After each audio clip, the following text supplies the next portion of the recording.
नमस्कार। आज हम बात करने वाले हैं इतिहास के एक ऐसे किरदार की जिसका नाम भारतीय उपमहाद्वीप के इतिहास से बहुत गहराई से जुड़ा हुआ है। मोहम्मद बिन कासिम। एक ऐसा नाम जो जीत और तबाही दोनों की कहानी कहता है। यही सवाल तो उसकी पूरी जिंदगी की कहानी है। एक ऐसा नौजवान जो आसमान में बिजली की तरह चमका और उतनी ही तेजी से गायब भी हो गया। तो चलिए आज इस अजीब और उलझी हुई कहानी की परतें खोलते हैं। तो सबसे पहले ये जानना जरूरी है कि ये नौजवान कमांडर, ये मोहम्मद बिन कासिम आखिर था कौन? इसकी कहानी शुरू कहाँ से हुई? तो देखिए, मोहम्मद बिन कासिम उमैयद खिलाफत का एक जनरल था, लेकिन उसकी असली पहचान, उसकी असली ताकत थी उसका हज्जाज बिन यूसुफ से रिश्ता। हज्जाज उस दौर में इराक का सबसे ताकतवर गवर्नर हुआ करता था और कासिम सिर्फ उसका भतीजा नहीं था बल्कि उसका दामाद भी था। और यही कनेक्शन उसके इतने ऊपर उठने की सबसे बड़ी वजह बना। देखिए, उसे ये सब कुछ थाली में सजाकर नहीं मिला, उसे बाकायदा इसके लिए तैयार किया गया था। उसके चाचा हज्जाज ने उसे बचपन से ही जंग और सियासत दोनों के दांव पेंच सिखाए। फिर अपनी ही बेटी जुबैदा से उसकी शादी करा दी, जिससे वो परिवार का एक अहम हिस्सा बन गया। और बस इसके बाद ही उसे सिंध पर चढ़ाई जैसी बड़ी जिम्मेदारी सौंपी गई। और बस यहीं से शुरू होता है उसकी जिंदगी का वो हिस्सा, वो अध्याय जिसने इतिहास के पन्नों पर उसका नाम हमेशा हमेशा के लिए लिख दिया।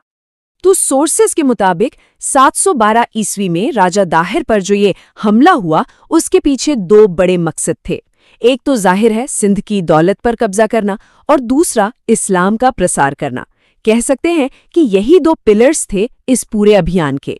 और ये कोई लंबा चौड़ा सालों तक चलने वाला अभियान नहीं था। नहीं, ये बहुत तेज था। सोचिए, 710 में वो ईरान के शिराज से निकला। रास्ते में जो भी छोटी मोटी बगावतें हुईं उन्हें दबाता हुआ आगे बढ़ा और सिर्फ 2 साल के अंदर 712 तक उसने सिंधु नदी पार की और राजा दाहिर को एक फाइनल लड़ाई में हरा दिया।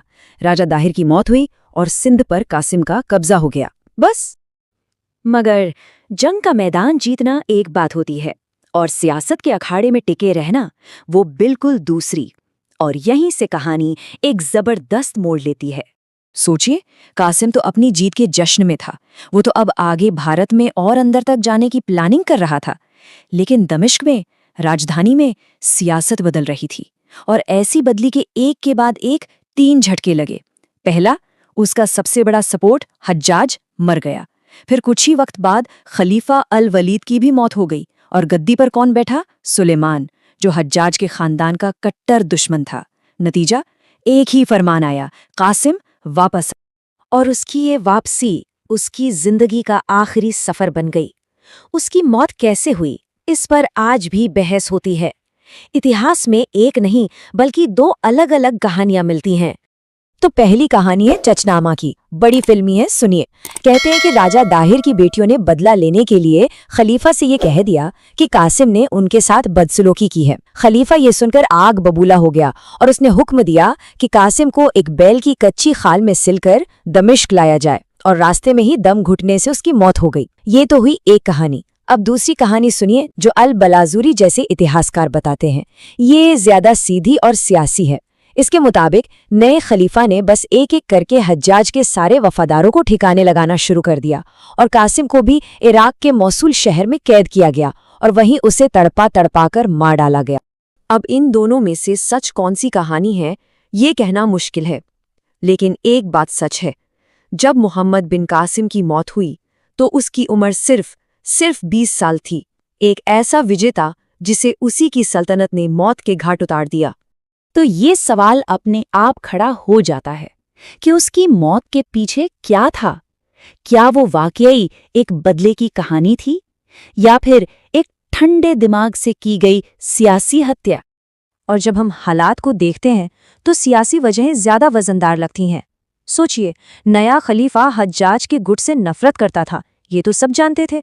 उसे ये भी डर रहा होगा कि कासिम सिंध में इतना पॉपुलर हो गया है, कहीं वो अपनी अलग ही सल्तनत ना खड़ी कर ले। तो ऐसे में दाहिर की बेटियों वाली कहानी एक परफेक्ट बहाना बन गई। एक ऐसा बहाना जिसके जरिए वो अपने एक ताकतवर दुश्मन को आसानी से रास्ते से हटा सकता था। एक सोर्स में एक लाइन मिलती है जो इस पूरी सिचुएशन को सम अप कर देती है। सियासत को उस वक्त भी खून की जरूरत थी, और ये सच है। अगर कासिम पर कोई इल्जाम था भी तो उसकी सुनवाई होनी चाहिए थी, उसे अपना पक्ष रखने का मौका मिलना चाहिए था। लेकिन ऐसा कुछ नहीं हुआ, क्योंकि ये इंसाफ का नहीं, सत्ता का मामला था। तो हम इस कहानी के अंत में फिर से उसी सवाल पर आकर खड़े हो जाते हैं, कौन था मोहम्मद बिन कासिम? एक विजेता या सियासत का एक शिकार? एक ऐसा शख्स जिसने एक पूरा मुल्क जीत लिया लेकिन अपनी ही सल्तनत के अंदर की साजिशों से हार गया? इसका जवाब शायद इतिहास हमेशा तलाशता रहेगा।